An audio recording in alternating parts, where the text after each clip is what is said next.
My family told me I'm no longer one of them, so I legally separated myself. Now they're panicking. When I got the text, I didn't even feel angry. You're no longer one of us. Don't come here again, my father wrote. It was 10:47 p.m. on a Wednesday night. I stared at the message for a minute, then locked my phone. I didn't reply. I didn't argue. Instead, I opened my laptop, logged into my escrow account, and started moving things. I closed the joint investment portfolio my parents insisted on keeping, as a family trust, even though I had contributed nearly half the funds over the years. I emailed the trustee and notified him of my withdrawal from the family estate management structure. Then I filled out the forms my lawyer had once joked I'd never use: legal separation of shared assets. It wasn't divorce, it was something uglier: divorcing your bloodline. By 2 a.m., I was free. By dawn, the messages started rolling in.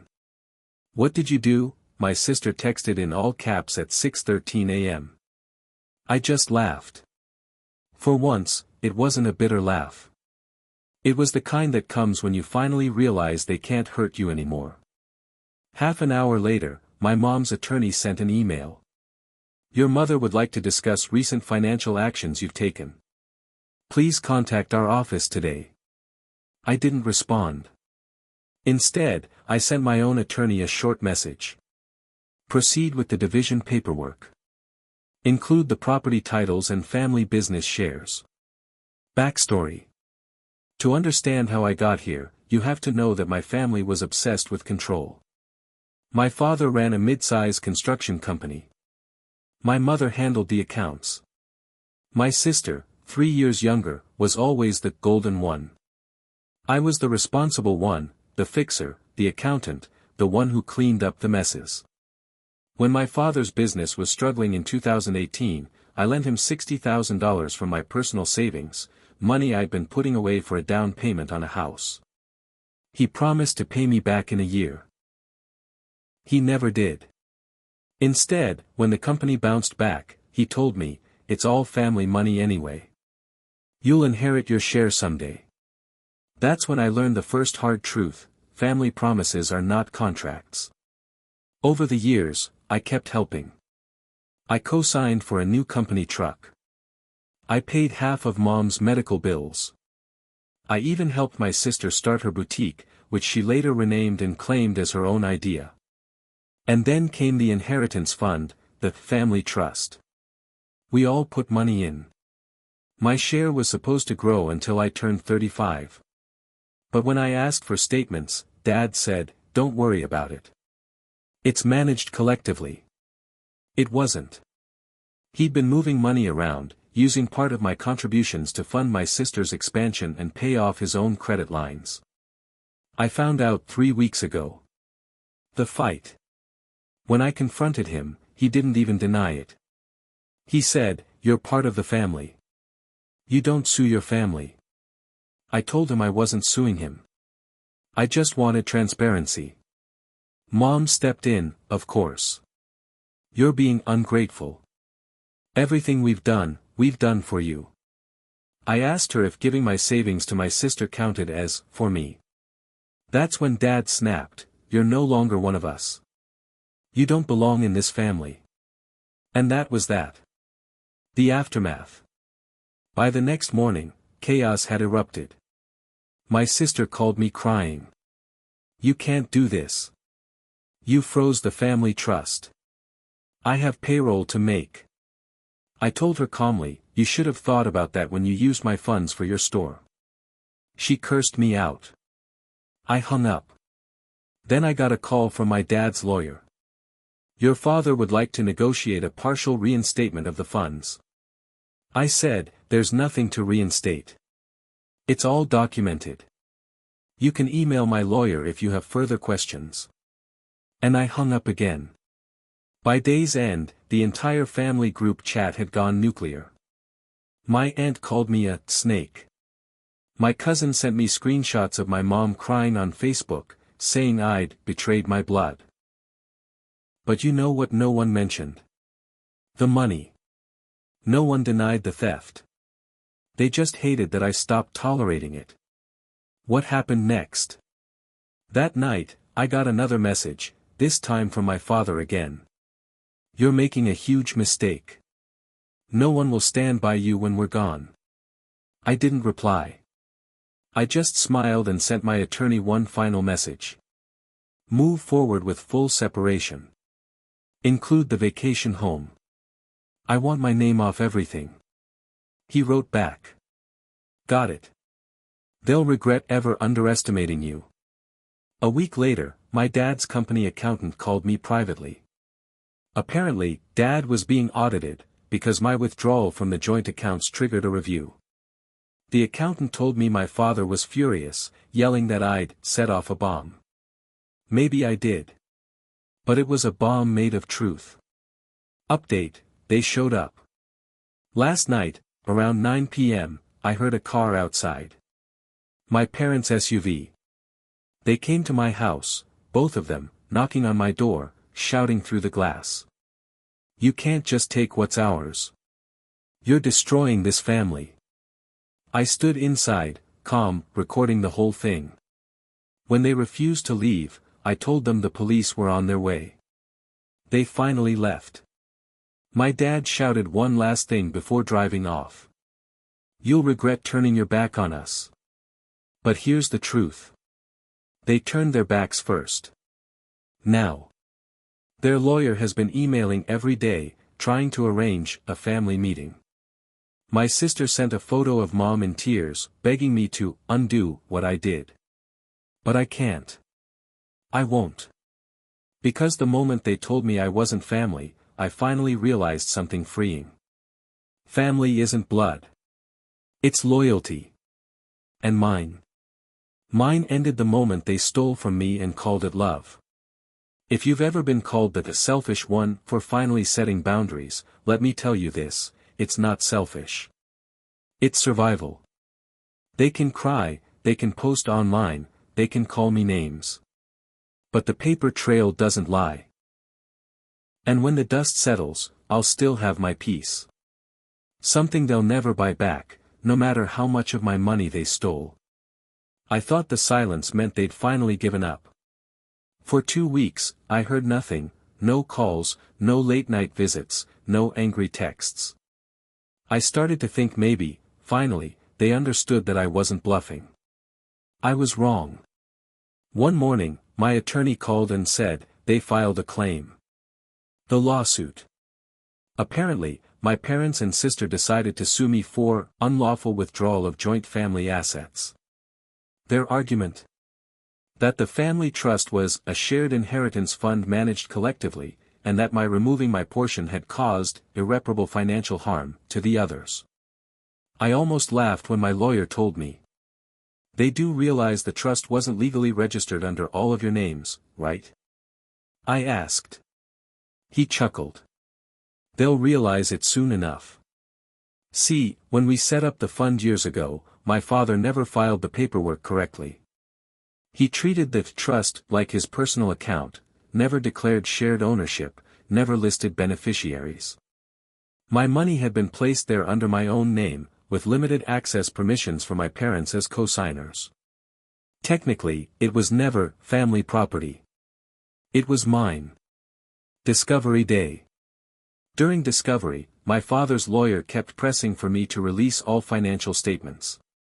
Fine, I said. I had nothing to hide. But once they did, things got ugly. My attorney uncovered records showing tens of thousands of dollars withdrawn from the same account under my sister's business name, without my consent. And the trail didn't stop there. My mother had been using the account to pay off a second mortgage on their vacation home. When my lawyer presented that to the opposing counsel, there was a long pause. Then he sighed and said, "I'll need to talk to my clients." The family reaction. That night, my phone lit up with messages again. My sister. How could you? You're trying to ruin us in court. Me. You sued me first. My mother wrote. This isn't you. You're letting greed destroy everything your father built. I replied. You destroyed it when you used my money without permission. Then, for the first time in weeks, my father called. I didn't pick up, but he left a voicemail. You think this makes you powerful? You're tearing apart your family for a few dollars. When we're gone, you'll have no one. I didn't even listen to the rest. I deleted it. Because that voicemail wasn't guilt, it was desperation. Court day. When the hearing finally came, my parents looked exhausted. My sister sat beside them, eyes red from crying. They expected sympathy. They always did. Their lawyer started with the same tired narrative. Our client, the father, created a family trust for the benefit of all members. But then my lawyer stood up. Calm, methodical, and merciless. He pulled out the official documents, the ones proving my father never legally registered the trust under all our names. Then the transaction records, showing unauthorized withdrawals under my sister's business. Then the mortgage payments tied to my mother's name. You could see the color drain from their faces. When the judge asked my father, "Did you use funds belonging to your son for unrelated personal expenses?" he mumbled something about helping the family. The judge raised an eyebrow. That's not help. That's misappropriation. The verdict. In the end, the court didn't just dismiss their claim, it ordered a full audit of my father's company and the so-called family trust. 3 weeks later, the results were damning. Over $180,000 of mixed personal and business funds had been circulating illegally between accounts, with my contributions covering most of the gaps. The state froze several of their accounts pending review. My father was furious. My mother begged me to fix it and withdraw the complaint. But I didn't. I couldn't. Because for once in my life, I wasn't the one cleaning up their mess. The breaking point. A few days later, my sister showed up at my door. No makeup, messy hair, eyes swollen. She looked human for once. You didn't have to do this, she said. Dad's losing everything. I asked her, did you know he used my money for your business? She hesitated, and that hesitation was all the answer I needed. He said he'd pay you back, she whispered. I shook my head. You all did. None of you meant it. Then I told her something I'd been holding in for years. I spent half my life fixing your mistakes because I thought love meant sacrifice. But now I know, love without respect isn't love. It's slavery. She cried. I didn't. Aftermath. The audit triggered further investigations. Turns out my father had been underreporting income for years. The IRS, or, well, the local tax authority, got involved. Suddenly, their attorney stopped contacting me. My parents sold their vacation home. My sister's store temporarily closed for renovations. And me? I finally bought my own place, with my name, my income, my money. No shared accounts. No joint signatures. Just peace. The final message. Last night, I got one more text from my mother. You've ruined your father. I hope you're proud of yourself.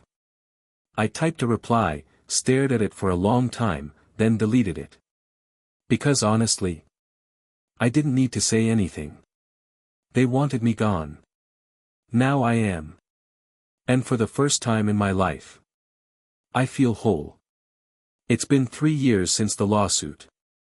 3 years since the texts, the shouting, the threats. And 3 years of peace, the kind I never thought I'd have. I built a new life. Bought my own house. Started a small investment consulting business. I even changed my number and moved to a different city.